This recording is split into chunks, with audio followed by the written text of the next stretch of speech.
Class 11th के सभी विद्यार्थी ध्यान दें। आज के इस वीडियो के अंतर्गत 28 फरवरी के लिए इकोनॉमिक्स का मॉडल पेपर हम फुल सॉल्यूशन के साथ में समझेंगे, जो Hindi version plus English version में रहेगा। आपने बाकी के मॉडल पेपर नहीं देखे हैं तो आप चैनल पर जाकर प्लेलिस्ट चेकआउट कर सकते हैं।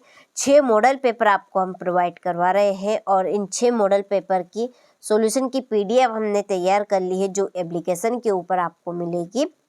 तो एप्लीकेशन के लिए डिस्क्रिप्शन में नंबर दिए गए हैं, आप उन पे कॉल जरूर कर लीजिएगा। चलिए तो बढ़ते हैं प्रश्न की ओर। यहाँ पे कुछ निर्देश दिए गए हैं, स्क्रीनशॉट लेकर एक झलक आप इन निर्देश को जरूर पढ़ें, क्योंकि पेपर आपको इसी के ऊपर से हल करना है। तो ठीक है, देखिए पहला प्रश्न है कि स्वतंत्र भारत में पहली जनगणना किस वर्ष की गई थी? तो ये की गई थी 1951 में। कब की गई थी? 1951 में। दूसरा है केंद्रीय प्रवृत्ति का सबसे अधिक इस्तेमाल किया जाने वाला माप है समांतर माध्य। कौन सा है? समांतर माध्य। अगला है सरल सहसंबंध गुणांक का परास होगा कितना? -1 से +1 तक।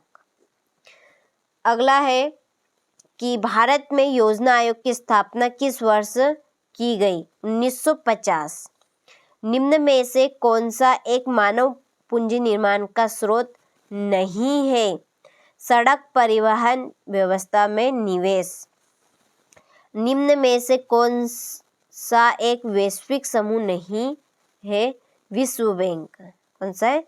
विश्व बैंक। ठीक है, चलिए इसी के नीचे इंग्लिश वर्जन वालों के लिए पहले का D, दूसरे का A, तीसरे का C, चौथे का B, पांचवे का C, ठीक है, और छठे का D। छठे का क्या रहेगा? World bank.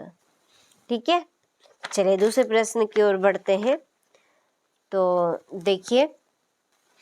देखिए तो पहला है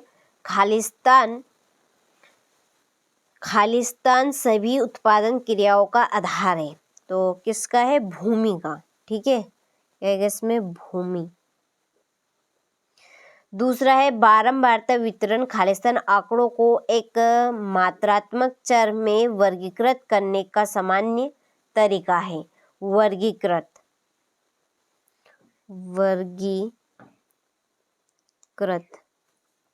माध्यिका चरम पदों में परिवर्तन से प्रभावित खालिस्तान होती है? नहीं होती। ठीक है, थोक कीमत सूचकांक का प्रयोग खालिस्तान दर को मापने में किया जाता है। मुद्रा, इसका है मुद्रास्फीति।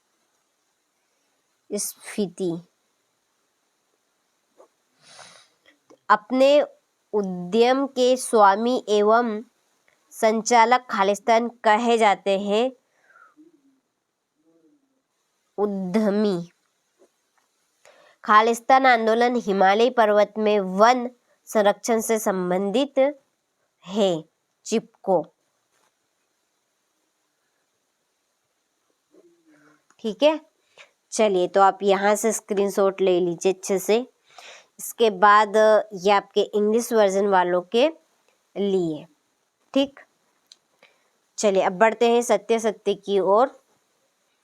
देखिए पहला है वितरण उत्पादन के कारकों को पारिश्रमिक देने की प्रक्रिया है। तो यह है सत्य।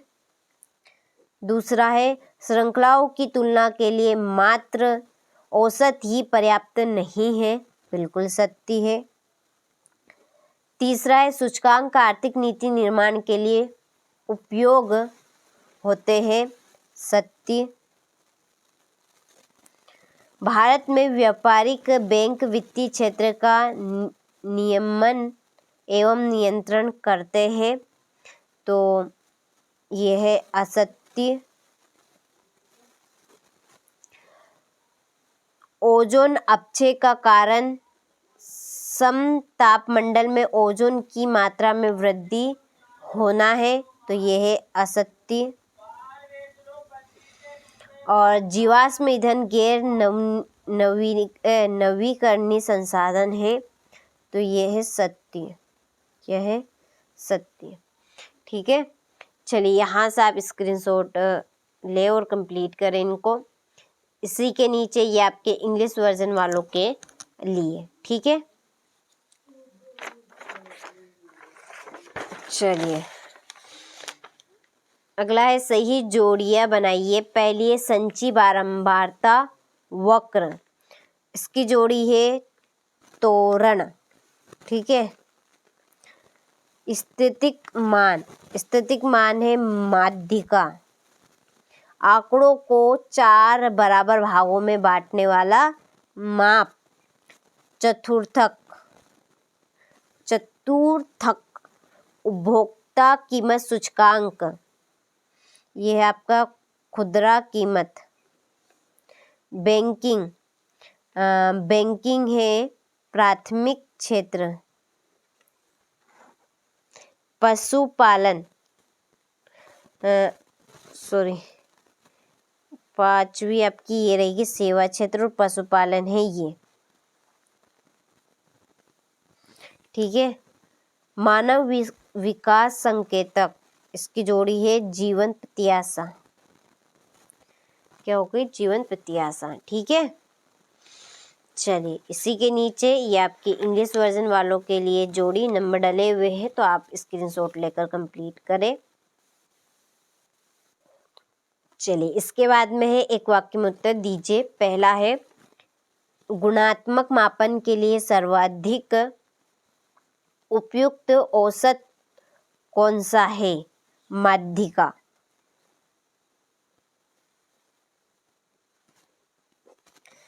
कोटि सहसंबंध का विकास किस मनोवैज्ञानिक द्वारा किया गया था? चार्ल्स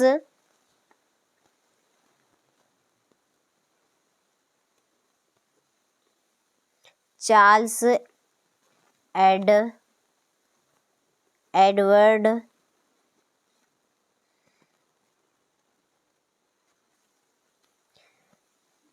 स्पीयरमैन के द्वारा। ठीक है, अगला है वस्तु एवं सेवा कर किस प्रकार का कर है? अप्रत्यक्ष कर।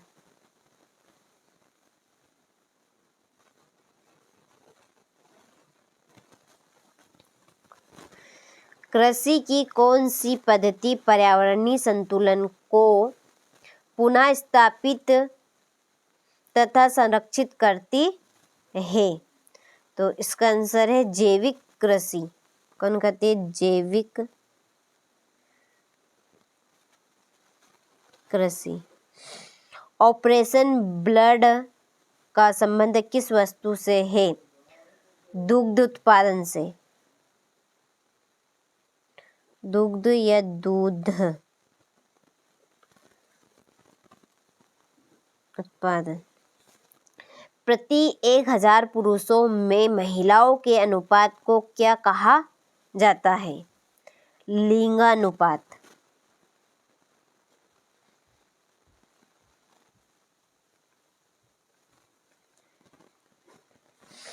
उन्नीस 1970 के दशक में जनसंख्या नियंत्रण हेतु चीन में कौन सी नीति लागू की गई थी? तो एक बच्चा नीति।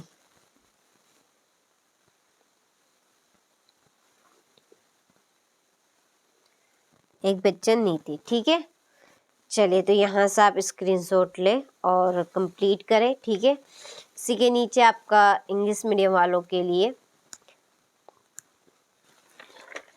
देखिए क्वेश्चन नंबर 6 देखने से पहले देखिए जो एप्लीकेशन का मैंने शुरू में जिक्र किया था, देखिए उसके लिए आपको एप्लीकेशन खोलना है प्ले स्टोर पर। ठीक है, यहाँ पर आपको सर्च करना है एनसीईआरटी कोचिंग। ठीक है, चैनल का नाम ही सर्च करना है। इस तरह का इंटरफेस खुल जाएगा, तो ये शुरू में ही एप्लीकेशन आ जाएगी हमारी। लोगो आप देख लीजिएगा ये। ठीक है, जब आप इसको इंस्टॉल करेंगे तो ओपन जब करेंगे तो रजिस्टर करने का ऑप्शन आएगा। तो इसकी आगे की जो प्रोग्रेस है उसके लिए एक सेपरेट वीडियो हमने चैनल के ऊपर डाल दिया है, आप देख लीजिएगा, डिस्क्रिप्शन में लिंक दी गई है उस वीडियो की। तो इसके ऊपर आपको देखिए होम फ्री कंटेंट भी रहेगा और कुछ कंटेंट पे आपको पेड करना पड़ेगा। बस केवल 200 से 300 मात्र में आपका काम बन जाएगा। तो आप पे ज़रूर इसको इंस्टॉल कर ले। देखिए इस पे आपको प्रॉपर प्योर चीज़ें मिलेगी। ये कहो कि एकदम पकी पकाई खीर यहाँ पे मिलने वाली है आपको, ठीक है। यूट्यूब पे जितना हो रहा है उतना दे रहे हैं, लेकिन इस पे आपको किसी भी प्रकार का झंझट नहीं रहेगा, एकदम पकी पकाई खीर मिलेगी, ठीक है। तो इसके लिए आप इसको इंस्टॉल करें, डिस्क्रिप्शन में नंबर दिए गए हैं, आप उन पर कॉल करके जानकारी और भी ले सकते हैं, ठीक। चलिए, छठा प्रश्न है, अर्थशास्त्र के अध्ययन की आवश्यकता किन्हीं 2 बिंदुओं के आधार पर लिखिए। प्राथमिक आंकड़ों के संग्रहण की किन्हीं 2 विधियों के नाम लिखिए। आंकड़ों के वर्गीकरण के कोई 2 उद्देश्य। समांतर माध्य के 2 गुण बताने, ठीक है। भारत की पंचवर्षीय योजनाओं के कोई 2 लक्षण। मानवीय पूंजी को परिभाषित करना है। श्रमिक किसे कहते हैं, ठीक है। इसके बाद में विषय आर्थिक क्षेत्र को स्पष्ट करना है। मानव विकास सूचकांक के संकेतक को लिखना है। ये आपका 16वां प्रश्न। और 6 मॉडल पेपर की सॉल्यूशन की PDF आपको उसी के ऊपर मिलेगी, एप्लीकेशन के ऊपर अपलोड है, ठीक। कीमत सूचकांक तथा मात्रा सूचकांक में क्या अंतर है। भूमि के अपक्षय के कोई 3 कारण लिखिए। चर क्या है। एक सतत तथा विविक्त चर के बीच भेद कीजिए, ठीक है। ये 20वां प्रश्न। ये आपका 21वां प्रश्न रहा, ठीक है। 22वां, सेवा क्षेत्र के उच्च विकास के लिए उत्तरदायी प्रमुख कारक कौन से रहे हैं। और ये आपका है 23वां प्रश्न, किसी राष्ट्र के आर्थिक विकास में शिक्षा की भूमिका का विश्लेषण कीजिए, ठीक है। चलिए, हो गया। तो आपने प्रॉपर तरीके से सारे प्रश्न के अच्छे से स्क्रीनशॉट ले लिए होंगे, तो अच्छे से आप इनको कंप्लीट करें।